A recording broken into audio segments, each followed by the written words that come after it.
You'll notice I'm not wearing my coat today. It's hot and humid, way too hot and humid for a sports coat. So I am just in a t-shirt. I spoke with Neil this morning. He said to say hi and did send his regards. And so in his place, I will not be giving his talk, but rather another talk. Interestingly enough, this does relate to software architecture metrics, and you'll see why about halfway through. So I tried to find something that still worked on the theme. And this is about modularity versus granularity. Now we're going to be, this here, there we go. I'm going to be referencing a lot of this material actually comes from the book that Neil and I just wrote last year, the architecture, the hard parts. And so I'm going to draw some material off of this. When we talk about modularity, as Ekaterina said, modularity is about the breaking up of our systems into multiple parts. But granularity is about what size those parts should be. And these are two very different things. Those of you who do follow me on Twitter will notice one of my quotes, embrace modularity, but beware of granularity. Because it's with granularity that we usually run into trouble. So I want to talk about both of these, and as a matter of fact, let's start by talking about architectural modularity, that breaking apart of systems into multiple parts. I want to talk about two parts. Why should we break apart our systems? And how should we go about doing it? So let's talk about modularity first, and then we'll talk about service granularity after this. Certainly, all of you will probably agree that it is definitely a trend, because most companies are involved with taking our large monolithic systems and breaking those apart into smaller deployment units, microservices, for example. Why are we doing this? It's so much pain, it's so much cost, it's so much effort, it's so much attrition. Well, let's find out why. So what does this knife do? And that's a very easy question. It cuts things. That's what it does. And we release this knife into production. Okay, but guess what happens? Like our systems, customers want more. New features so that the knife becomes more usable, like our systems. And what happens? The knife starts to grow to add additional features. Now that I have scissors and a file, instead of that single blade, I'm not lopping off the ends of my fingers and toes when I'm trying to trim my toenails or fingernails. But what happens? Customers want more. And like our systems, this knife starts to grow into something a little more usable now, something that I have a few more tools that I can use. However, you guessed it, well, this is useful, and now I can actually open up a bottle of wine or a beer and stuff like this. This is kind of just an all-purpose knife. But my favorite activity is hiking. And while this knife is good, it doesn't contain all the features I need while I'm doing backcountry hiking or camping. So guess what? Like our systems, customers want more. And the knife starts to grow into something like this. Now, this is the pocket knife that I have. However, I no longer put it in my pocket because it weighs too much. It goes in my backpack. But now I've got all sorts of really useful tools on here. Until guess what happens? Like our systems, over years, customers still want more. And over time, that knife grows into something like this. Now, believe it or not, this is an actual knife you can buy. But it's no longer going in my backpack because it weighs too much. As a matter of fact, you know what is absolutely amazing about this knife? It's still a knife, but you can barely notice it. This is one of the reasons for architectural modularity, because our systems do grow with additional features, additional lines of business, acquisitions, that happen to do additional functionality. And we continue to bolt it on to our monolithic applications until it looks like this, something completely unusable. Okay, but let's go back to technology, because the other why question are all of these architectural characteristics that are not supported in our monoliths, but they are supported when we break up into architectural modularity. Maintainability, the ability to change code quickly, find out where the code needs to be changed, and change it effectively. Testability, the ease of and completeness of testing. Much better to get completeness and ease of testing with a small, single-purpose service than a large monolithic application. Deployability, which is about three things. It's about the ceremony of deployment. It's about the ease or ceremony. It's about the frequency of deployment. And also about the risk of deployment. How often do you deploy your large monolithic single deployment applications? Every week, 2 weeks, once a month? Do you realize with that little frequency, we don't get, as developers, a lot of practice deploying software. But move to this level of modularity, and we do. We can deploy on a daily basis. That's practice, everyone. And also a lot less risk. And finally, of course, scalability and fault tolerance. Okay, but what about the how? So those are the drivers for the why. But let me show you a flow chart that Neil and I put together to really kind of guide us about, I got it. Yeah, we need to break apart our systems. But how do I go about doing it? Well, the first thing we ask is modularity even justified? I just showed you 5 main drivers to move to architectural modularity, microservices. Do you need any of those? If not, then keep it a monolith. Back-end settlement systems, back-end reconciliation systems do not need to be microservices, generally speaking. The other thing we ask, is it even feasible to decompose our systems? Maybe it's not. And in which case, if it's not even feasible because we don't have the source code anymore, or it's a big ball of distributed mud that we don't understand, then keep it a monolith. But if it is, then we have a choice. Do we have definable architectural components inside our application? If we do, then we can use something called component-based decomposition. Otherwise, we go to tactical forking. And this leads us towards a distributed architecture. Well, let's take a look at each of those approaches very briefly here. So component-based decomposition. Now this, by the way, does happen to be the largest chapter in our book. When I wrote that chapter, it started out at about 90 pages. And of course, I had to whittle it down from there. But that's how much detail is involved with these patterns of decomposition. But I want to show them to you very briefly to compare them against other approaches. So these architectural component-based decomposition patterns are a series of controlled, iterative steps of refactorings of your application to eventually get to a place where we can actually extract services. And through these series of steps, we take our system, our current application, which is a monolith, and we start using or applying some of these patterns to refine our architectural components as well as our domains to be able to then extract those domains into domain-based services. And from there, move to microservices. Okay.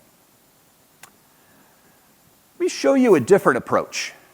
Let's move from component-based decomposition, slow, controlled refactorings that improve the quality of our monolithic system while we are decomposing it, allowing us to extract. Sounds fairly low risk, which it is. The trade-off, it takes a long time. Let me show you a different approach. It's called tactical forking. Now, what I just showed you in these component-based decomposition patterns, which would be a great workshop next year. That would be fun. Maybe we'll do that next year. But I just showed you extraction, where we do refactorings to get what I at least consider a clean architecture, to where I can just extract fairly simple, a lot of right-click refactor moves. However, tactical forking is actually not about extraction, but rather replication and deletion of the things you don't need. When we apply tactical forking, essentially all of us become sculptors. We're given a block of marble or granite or ice like this, and we chip away at the stuff we don't want, arriving at the beautiful sculpture, which ends up being our service. Let me show you this approach. So when I say forking the application, I really do mean replicating it. We have multiple teams working on the same monolithic system. We replicate that repo, copy it over to here. And now we have one team working on this repo, another one working over here. And then each team works as a sculptor, saying, well, that's not part of my functionality. No, that's not what I need. And they continue to sculpt until they arrive at the service they want. Let me show you and animate this process of tactical forking. So we start with our monolithic system, and we literally replicate it to other repos. Copy of that system. So now, if we're going to personify this in the room, we would have 1, 2, 3, 4, 5, 6 different copies of it. Now, are you ready? Each team, get your chisel, because we're going to start chipping away. And notice, oh, but stop. Did you notice what just happened here? We have to know what we're sculpting. This is one of the first biggest differences between tactical forking and component-based decomposition. You see, with component-based decomposition, it evolves. I don't know how many services we're going to have. I don't know what they're going to look like. We're going to continue to do refactorings using these patterns to group-like functionality, analyze dependencies, analyze cohesion, and arrive at the services. Here, if we're going to sculpt something, that would be like me giving you a block of granite and saying, go ahead, Mark, what would you like me to create? I don't know, figure out something. Yeah, that's not going to work. Because halfway through that sculpture, you're going to say, I don't like this. Well, it's now too late, because you've already carved off the pieces that you now need for the other idea you had in that marble or granite. But that's the first thing. We need to know what services we're carving. For example, we're taking our monolithic application and we're dividing it here into reporting, ticketing, and customer service. Now we can sculpt. Ready, set, go. And each team just starts chipping away at the stuff they don't need. This is a really effective technique. If we don't have well-defined components, if we're ending up with a big ball of distributed mud that we have to somehow just figure out what to do, or we don't have a lot of time. Because this approach, folks, is fast. However, there's another negative here. And that is, because we're replicating, we have to deal with all the common and shared code. A lot of trade-offs between these approaches. Welcome to architectural modularity. Either we take a slow, controlled approach and it takes a long time to refactor and arrive at microservices, or we do it really fast, but we end up with a mess of duplicated code everywhere. Yeah. All right, let's actually now take a look at granularity. So that little journey we just did was all about architectural modularity, the breaking apart of our systems. And we have. But how large should those pieces be? How small should they be? When we do microservices, all of us in this room know that the word micro means small. But how small is small? How big is small? This becomes quite a challenge when we try to figure out how big our services should be. So, now I get to talk about software architecture metrics. This is cool. It turns out that there are two forces at play when arriving at the right size or the appropriate size of a service. The first are a set of drivers called granularity disintegrators. These are drivers I'm going to show you that basically tell you, yes, you should break apart your service into smaller pieces. However, we have to balance those with corresponding trade-offs of granularity integrators. Those drivers that say, not so fast. I think we should keep that service together or even maybe combine multiple ones. Arriving at the right level of granularity is about achieving a balance between these drivers. So let's take a look at them. I'm going to show you 5 disintegration drivers. The first one is the usual and typical go-to when we start addressing service granularity, and that is service functionality. In other words, single responsibility principle. A microservice is defined as a single-purpose function, separately deployed, that does one thing really, really well. Great definition. Or is it? Most business applications have a notification service, a means by which we can notify our customer through texting, email, even postal letters that we still get in the mail. Let me ask all of you a question. Should this be a single-purpose service based on notifying a customer? Or should we break it up into 3 based on the service functionality? In other words, let me ask you the question a different way. Which in your mind is single-purpose? Notifying a customer or notifying a customer via SMS texting? So, gut feeling based on single responsibility principle, SRP, the S part of solid. Show of hands, just gut feeling. How many of you would keep it a single service, notification? That's single purpose. Brilliant. How many would break it apart into the 3? Okay, fantastic. So this was a little more interesting. I do this poll all of the time, and it usually ends up 50-50. And we had about 1/3, 2/3. What are you going to do then? Because half of your team feels that it should be one service, but the other half of your development team thinks you should break it up. How are you going to resolve this conflict? This, folks, is exactly the problem with service granularity. I did tell you that this talk would align with kind of the theme of GSAS, which was software architecture metrics. And here's where it comes in.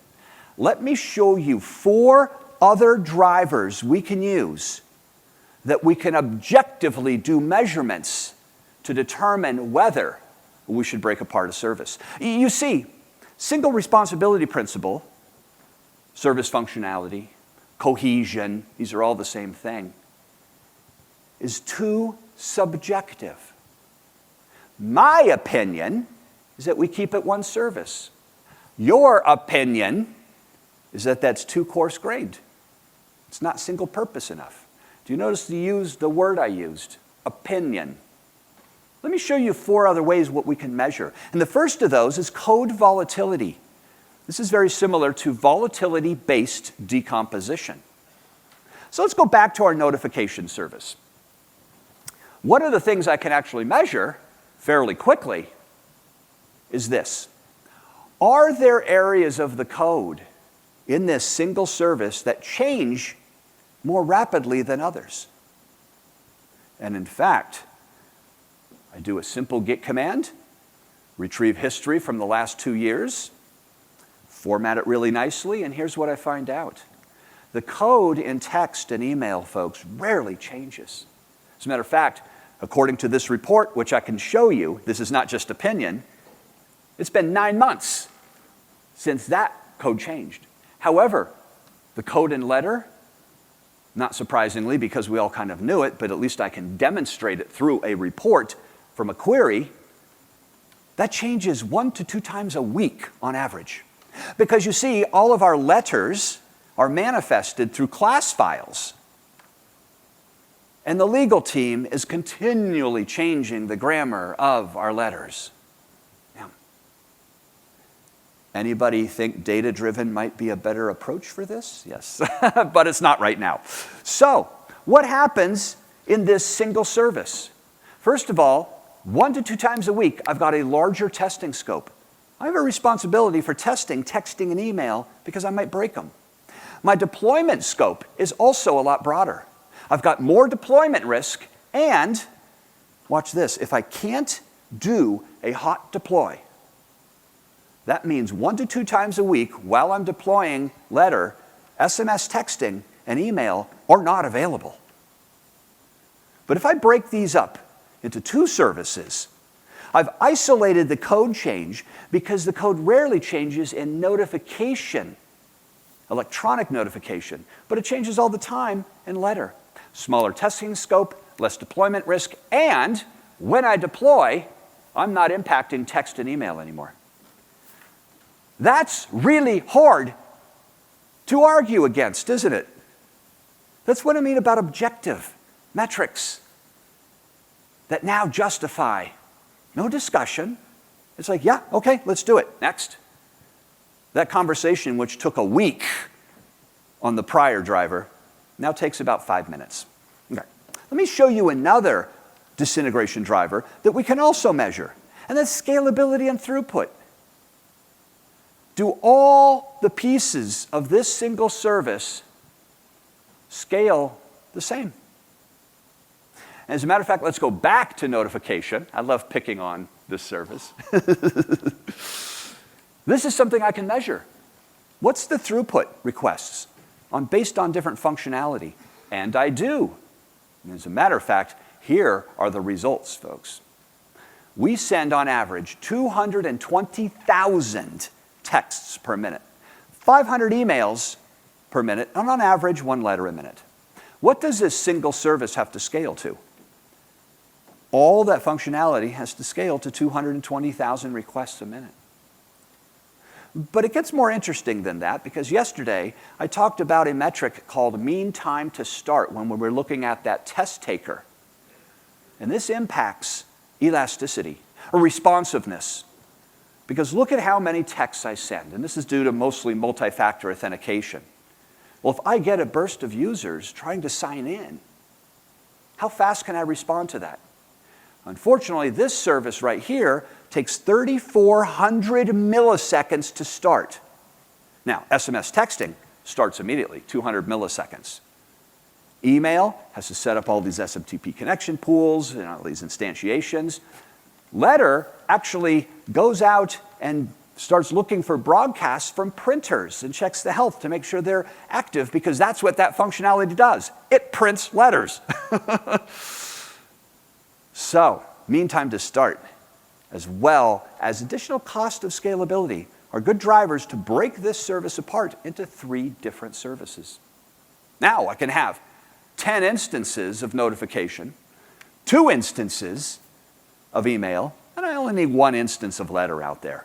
A lot more cost effective, but better. Now, if I need additional instances for texting, which is where my throughput is,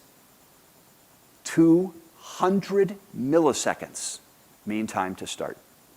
That's responsiveness. That's elasticity. Well, let's look at another driver that we can actually measure through metrics, and that happens to be fault tolerance. So let's go back to our notification service again. I like that consistency with that, because maybe we don't have any of those other drivers, and I'm still confused, Mark. I just don't know if we should split it up or not. Oh, well, one of the other things we can look for are error rates. Are certain areas of my service more error prone than others? And it turns out I can measure this through observability, and guess what I find? Not surprisingly, we already knew this, that email continually fails because of some memory leaks within the SMTP connection pool. And we still can't find them. We're still looking. But guess what? The entire service goes down. We no longer have SMS texting. We no longer have email. Now I have to take 3,400 milliseconds to start up a new service. However, if I broke this apart to 3 services, now when email fails, it's not impacting any of the other functionality. A really good illustration and definition of fault tolerance. When faults occur, A, how fast can we respond to them? And B, what else is impacted when that fault occurs? This is great levels of fault tolerance. All right. Oh, hey, wait a minute. Did anybody notice something a little odd about this? I bet this slide generated a question, because I certainly have one. Mark, with the code volatility, you broke the service up into 2 parts. We extracted the volatile code into letter, but then we coupled the other 2 into electronic notification service. But here, you broke it up into 3. Yet here, SMS and letter, both are reliable services. So why did you break those apart? Why not do the same thing we did with volatility and just make those one service? Here's the answer. And the answer is in the form of a question to you. What would you call that combined service?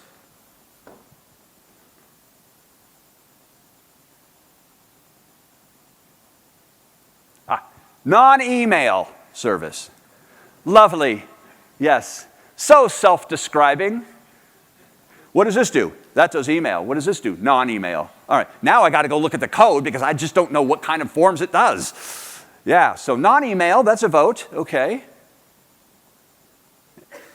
Any other ideas? SMS letter service.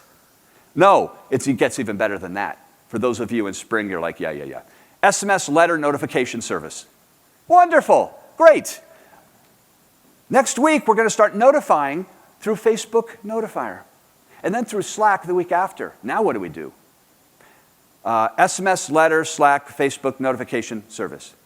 Yeah, we're back to non-email now. Do you see the problem?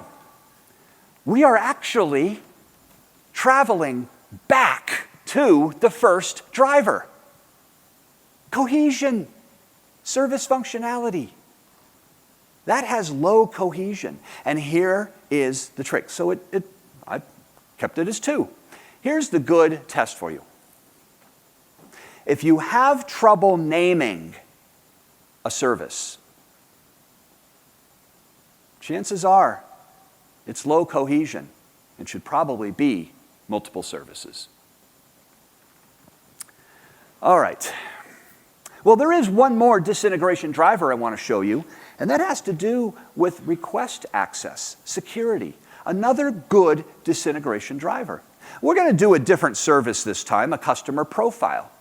Now, this service handles all of my profile information, my demographics, my address, my avatar, billing address, so on and so forth, and all my credit card information. But we know the credit card information we want to restrict access to that.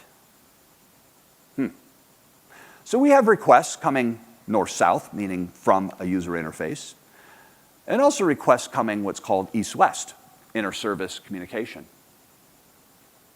What are the chances that a request meant for profile information can get into the credit card information functionality, and hence the credit card data? Oh, it's not possible. I've written code to prevent that. Folks, that bad request, that rogue request is already in that service. Good luck trying to protect that. However, breaking apart this service into a profile and a wallet service, now I have provided access control at the API level.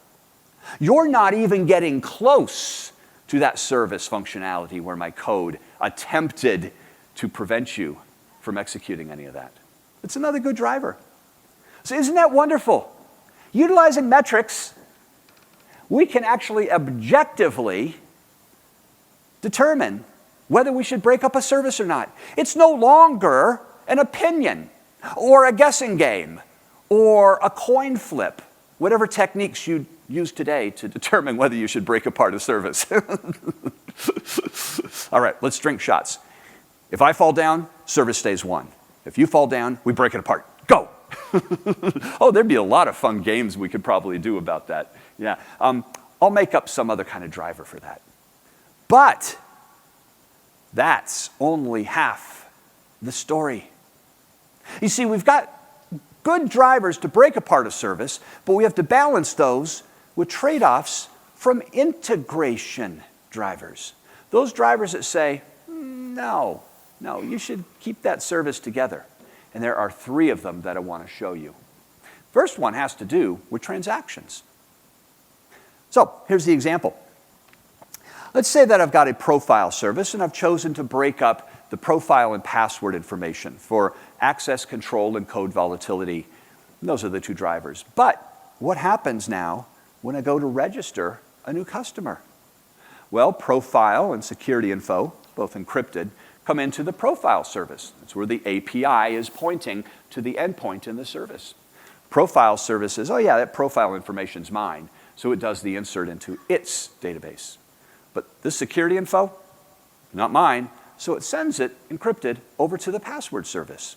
Now, the password service does what it needs to do for further encryption, tokenizing, and inserts it into its table. Yeah, that's how microservices works. We understood disintegration drivers for justifying that we should break this apart, but we no longer have a database or ACID transaction. We can no longer do commits and rollbacks. And if the business requirement is that this be in a single atomic transaction, a database transaction, where there can never be a case where we have an entry in profile that's not in password, and vice versa. That means I had some good drivers to break it apart, but now I need to put that service back together because transactions are more important than code volatility and scalability. So that's our first driver that we start to see. Let's take a look at the most common integration driver that exists. That's data. Isn't it interesting? I spent the whole time talking about functionality. And we always seem to forget there's this thing called data out there. Well, let's see how data relationships can impact our service granularity. So let's say I have a single service. It does functions A, B, and C. And it has a nice, well-formed, bounded context with this schema of these 6 tables.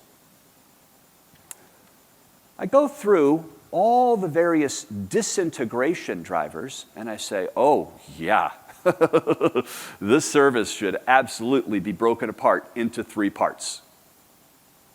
But the problem is now, all those parts are sharing all those tables, and we no longer have a bounded context. So let's build it. Okay, when you build bounded context, which means the service owns its data and owns its data structures in order to control change in a highly distributed architecture. That's what the bounded context is all about in microservices. So let's do that. Now, generally, when we assign ownership to services, the owner of a table is the one who writes to it. Michael may depend on all of my data for his processing. It's like, Mark, you don't understand. No, I have to have your data. I mean, it is core to all of my algorithms and processing. He's like, well, that's fine, Michael, but I own it because I'm the one who writes to it. You're only reading it. So let's assign ownership. Function A writes to tables 1, 2, 4, and 6. It means it owns those tables, but also it reads from table 5. Okay, whatever. Function B writes to table 3, but needs to do reads from 2 and 5. Finally, function C writes to table 5, but needs to do reads from tables 1, 2, and 3. Okay. So we got all that down. Let's form our bounded contexts. The owner is the one who writes, does writes. So service A now owns 1, 2, 4, and 6. Nice, well-formed bounded context. Service B owns table 3. That's a nice, well-formed bounded context. And finally, service C owns table 5. That's not so hard. Actually, it is extremely hard. But we're not done yet, because now I've got to do all the various reads. And do you see what's happening? Within a bounded context, I can no longer query your data. I have to ask for it by some sort of means, remotely. And what that means is that the functionality may be able to be separated, but the data cannot be. And because of those data relationships and data dependencies, which are highly semantically coupled and also may be syntactically coupled as well, what it means is, nope, we tried, but because of the data, we've got to keep it a single service. There is one more integration driver I want to close with, and that happens to be workflow and choreography. So let's do another example. Here's our service. We choose to break it up into 4 pieces. However, the problem is those 4 pieces now of services, or those 4 services, are highly semantically coupled. Now, what semantic coupling means is that any given request to that functionality unfortunately requires all that functionality to execute. So those services really, as we split them apart, are like a silly putty or glue, or like just string or gum. A gum is a better example. As you're walking down the street and all of a sudden it's like, oh, and you lift up your shoe and it's all gooey and stuff. That's semantic coupling. All right, whatever, that's fine. Yeah, but we had really good reasons for breaking those services apart. Fine. So yesterday, the user goes into the system, does their updates, responds back in 25 or 150, 1,500 milliseconds. Okay. We did our release of our new microservices breaking apart thing. Same customer, same request, now goes in, and all of a sudden, due to all the latency that occurs because these are all semantically coupled, all of a sudden now it's taking 4,500 milliseconds. It's interesting. Most of us think about latency only in terms of network latency. The amount of time it takes to make a round-trip, RESTful remote call from 2 services. However, that's 1/3 of the latency equation. There's 2 other kinds of latency that are occurring right here. Are the endpoints of your services secure? I hope they are, because if they're not, please meet me next door and give me the URL so that I can actually go in and kind of start hacking away. That's latency, folks. Now, it might be Small latency latencycy in terms of just validating that you have a web token, or maybe validating that is a valid web token. It might be reauthorizing for a request. So now we have network latency, we have security latency, but there is a third kind of latency I am illustrating up here that causes all of our performance issues. Does anybody see it? Yeah, data, exactly. It's the third kind of latency we forget about. Look on the, I have to do this, left-hand side, the single service. When I go to do that update or that query, how many database calls did I make? One. Single join. How many database calls am I making on the other side? This side over here. 4. Because I'm having to go ask for data. That service has to go and retrieve that information. That's called data latency. So all of a sudden now, that's why things get so slow. But we also have reliability and consistency issues as well. Now, when I go to do an update or request and a service is non-responsive, I have to send an error back. I didn't have to do that before. Think about it. What if that were an update? Ooh, now I'm in compensating transaction world and trying to do eventual consistency. Neil Ford and I, are coining the next 8 fallacies of distributed computing. Why is this so much different when we broke things apart? I need to find out where that is. Oh, broke apart is over there. Okay. When it broke things apart over here, why is it suddenly so much different than when I had things consolidated? The answer, 8 fallacies of distributed computing. That's what plagues us now. The network is secure. Latency is 0. Bandwidth is infinite. The list goes on. Neil and I are actually in the process of coining the next 8 fallacies. And we've got number 9 and 10. Number 10 is this. Compensating updates always work. Isn't that great? Whenever we do compensating updates, reverse the transaction. We always make the assumption that it works. And most of the time it doesn't. And now what do? Do I compensate the compensate for the compensation of what I'm trying to compensate before? Now I'm just going to go back to it. Suddenly, monolithic systems look pretty attractive, don't they? We're all going to walk out of here. No more microservices. Yeah. All right. So those are the 2 forces at play for service granularity. And really, getting granularity right, achieving that right balance of granularity, is understanding the trade-offs between these 2 forces, disintegration drivers and integration drivers. All right, wonderful. Well, fortunately, I was asked to kind of speed it up a little bit, and because of anticipation of lots of questions, which we didn't get to do last time. So now I would love to entertain any questions that you have. We have some time for questions, either from yesterday or today. Either one. And there's the microphone. Wonderful.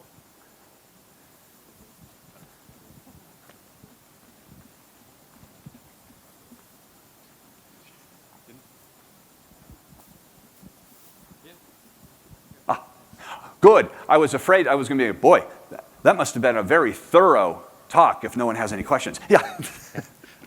Thank you for the presentation. Very interesting. My question is about data dependencies, as integration drivers, yeah?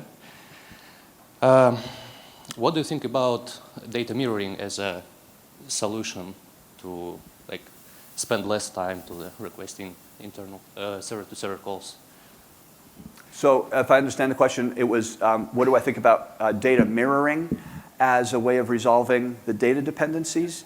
Yeah. Okay, so when we try to access data that we don't own, so the question was about when I talked about those data dependencies and took a look at, let's see, that's probably 55. Oh, yes, there it is. Okay. So the question is related right to here. There it is. Okay. So, yeah, but you could resolve all this with mirroring and kind of not have the problem then. There's a couple of issues that occur when using those kind of solutions. First of all, it does require that all of those schemas and all those databases in those bounded contexts, let me back up.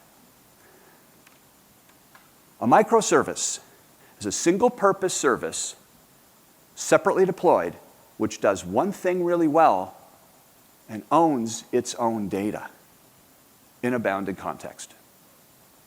So, if each service owns its own data, it allows me to say as a service, well, my functionality and my data shouldn't be relational. No, I'm going to use a KV database, or I'm going to use a columnar database.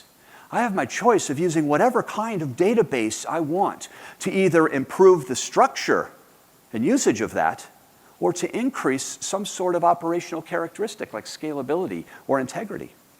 So the first issue that occurs is that all the DBMS has to be the same if I'm mirroring. So I'm restricted from saying, I really don't want relational though, but I have to stay relational because I'm mirroring to other things that are relational. So that's the first problem. But depending on the database technology and the database tool, with mirroring, I no longer have ownership of my schema. I can't freely change it because it's mirrored to another table in another service in another bounded context. And if I change my structures, which I own, in my own bounded context, I'm now breaking a lot of you who are mirroring my table. Those are two trade-offs.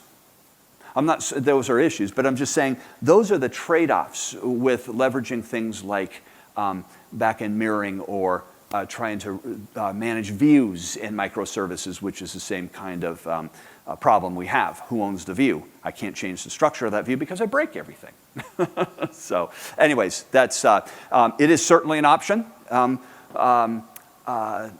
Good point in finding that and observing that. But it's understanding the trade-offs. As a matter of fact, that was the subtitle of our book, Modern Trade-off Analyses for Distributed Architectures, and the hard parts. And what we try to do is show you what those trade-offs are. We don't have the answer, but we can provide you with what those trade-offs are. So, yeah. Thank you for the talk, Mark. Oh, there you are. I have a question about component-based decomposition and tactical forking. Mm-hmm. What are some tips or objective metrics, so to speak, for judging what is a definable component and what is not? Wow, fantastic question. Architectural components, as I alluded to yesterday in my talk, are usually manifested through namespaces, package structures in Java, maybe directory structures in non-object-oriented languages. So when you actually create, and I'm just going to use the word namespace, if you're in Java, interpret it as package. If you're not doing object-oriented, interpret it as a directory. But as I add a namespace, what I'm effectively doing is creating another architecture component. So one of these, as a matter of fact, this is a core concept in the decomposition patterns. Because when we try to identify a component and we identify it through the namespace, what happens if I have namespace upon namespace upon namespace upon namespace upon namespace upon namespace, and I've got code all the way down through all those? App.customer, app.business.customer, .notification.sms. I've got code splattered all around there. Where's the component? Well, it's SMS. Yeah, but there's code it needs in all these other sub namespace nodes. Oh yeah, huh? So I can't extract it, can I? Because it's going to look like that gum that I just stepped in on the sidewalk. Everything else gets pulled out with it. So one of the metrics which I use, as a matter of fact, it's a refactoring pattern called flattening components. And the idea is to identify truly definable components in our monolithic or even in our services. We try to push all of the code, to the leaf nodes of the namespace. Now you're saying, yeah, no, you can't do that, Mark, because there's shared code that exists in some of those. That's why we have the code in customer, .letter, .notification, .letter. We have that code in customer because it's shared code. It's objects, it's transfer objects, it's stuff we need. Well, that's fine. Take that code out and put it in another component called .shared code or shared stuff. But this technique of pushing all the code to leaf nodes means that the tail end of your package structure, your namespace, your directory, is the component. And therefore, all that code that does that thing is now consolidated and can be extracted. It could be combined with other components to then be extracted. So that's the metric I typically use, is to say, here it is, here's my test. We talked about testing architecture yesterday. No code shall exist in a root namespace.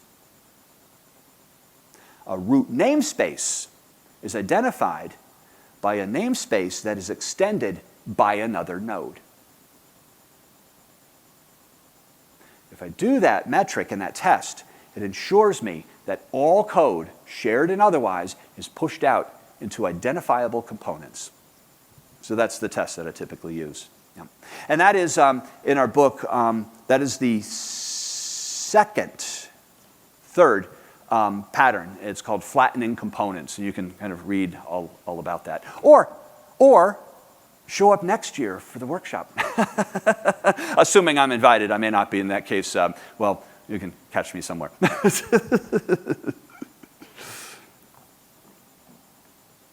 Okay. Yeah. Oh, yeah. Looks like there was a question back here. I see a hand up. And and over here, I think there was one. Thank you. I wanted to ask about, I'm still trying to wrap my hand about fitness functions. So how would I define one for something, for some operational characteristic which is more subjective, like usability or simplicity? Interesting. So how do you determine? So I'm going through my mind. There are some things that are kind of more subjective. Agility, simplicity. What was the first one you mentioned? Usability. Yeah, usability. So these are kind of interesting. Again, if you can measure it, you can define it.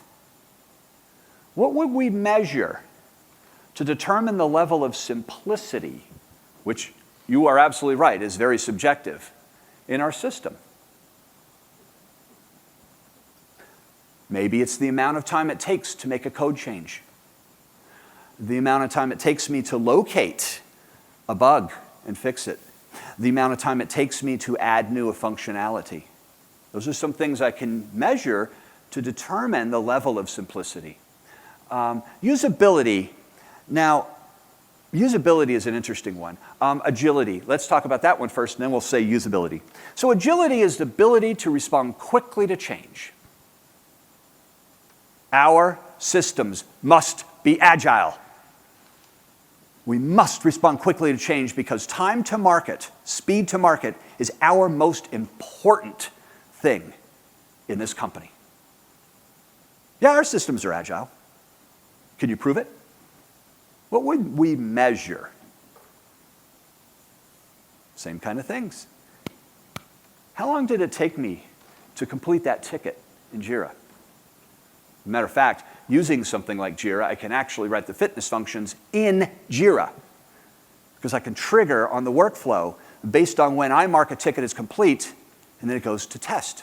And the testing is marked complete, and then it's marked as release. I can measure the time, both in terms of hours and duration, and I can start tracking that. You claim that you moved to microservices to be more agile because it has 5 stars for agility. Yeah. Did it work? Because we can start tracking to see small, medium, large changes. Are we deploying faster? Are we testing faster? Am I able to apply code faster? These are measurements. These are metrics that I can do. Usability is a tough one because here's the question. Is usability an architecture characteristic? Neil Ford defines architecture characteristics as 3 things. 3 things are required for it to be classified as architecture characteristics. So I'm going to channel Neil right now. It specifies a non-domain design consideration. Got it there. Number 2, it somehow influences the structure of the system, the structure. And then number 3, it's critical or important to the application success. Now, I like the third one the best because too many times we say, oh yeah, performance. And we focus on performance all the time. I mean, as a developer, it's the first thing on our mind. Does the business even care about performance? Our SLA is 2,000 milliseconds. And we're now processing at 800 milliseconds. We don't have to optimize for performance. Pre-optimization of performance is one of the big anti-patterns I see in a lot of teams. Because there's more things the business cares about besides performance. Where was I? I got on a little rant. Oh, yeah. So the second piece, usability. When we think about usability, it's the flow of the screens. It's really UX stuff, isn't it? Doesn't much have to do with architecture. However, usability as an architecture characteristic refers to how or what means can I access my data. I want to check my bank account balance. How do I do that? Oh, it's simple, Mark. Just give us a call, ring us up, and give us your account number, and we'll tell you your balance. Really? I don't even use my phone for a phone. And secondly, my account number? Oh yeah, let me give that to you. XXX-XXX-XXX52. You don't even tell me what it is on my statements. It's all masked. Oh, right. We'll create a website. Yeah, great. How often am I at my computer? Oh, there it is. All of a sudden I looked over next to Michael and I'm like, where's my computer? Oh, it's up here. Maybe it's mobile. Maybe it's on the watch, a little widget that I can turn like this and it always shows me the balance.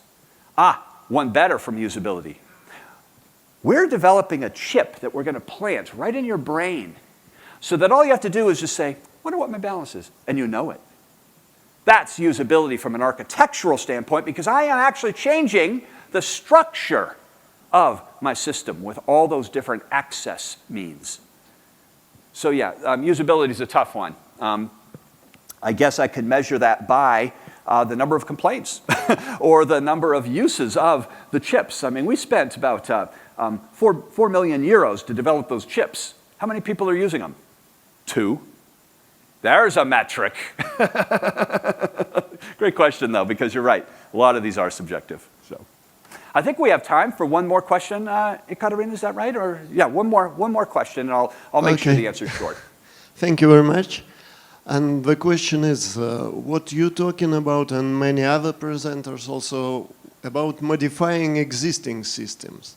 But when we're starting from scratch, and most of the metrics which you're talking about is unavailable because we not have code, we not have statistics and nothing. So what approach we should take, in your opinion? We should prototype everything, or we should believe our intuition? Yeah. I have 2 answers for that. The first is to, at the beginning, to leverage qualitative versus quantitative analysis. I don't have numbers yet. I don't have requirements of our SLAs, but I know we need to scale. I don't know what those numbers are yet, but we do need to scale. Qualitative analysis says I've got a trade-off to make. This option is more scalable than this option. I don't know by how much, but it is more. And I start making those kind of decisions based on qualitative analysis. Once I start getting those numbers and those requirements, empirical numbers, now I can use quantitative analysis. But it leads to another really good point. This is a conversation I was having yesterday. So when should you write these fitness functions? So let's say we start moving to quantitative, I always get those mixed up, quantitative analysis. I can start writing fitness functions to say we need to scale to 120,000 users. I can write those during the development cycle. I can use those as triggered fitness functions to see how close I am.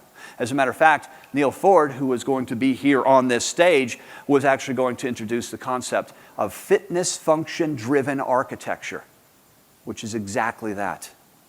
We do test-driven development a lot. What better way to write code than to write the test, have it fail, write the functionality, and now it works. That proved I did a good job on this. Let's do the same thing with architecture. Identify those fitness functions from a qualitative standpoint, and then once we have those numbers, use quantitative analysis. Have the fitness functions in a development environment maybe running continuously, or maybe it's triggered, but yes. And the cool thing is this. Now I've got the fitness function, so when we release, it just goes into production as well. Yeah, so that would be an approach. So I do think we are out of time, but thank you all so much. I'm so sorry Neil wasn't able to be here, but I did want to at least kind of step in his place so that we did have a talk for today. So anyways, thank you all so much.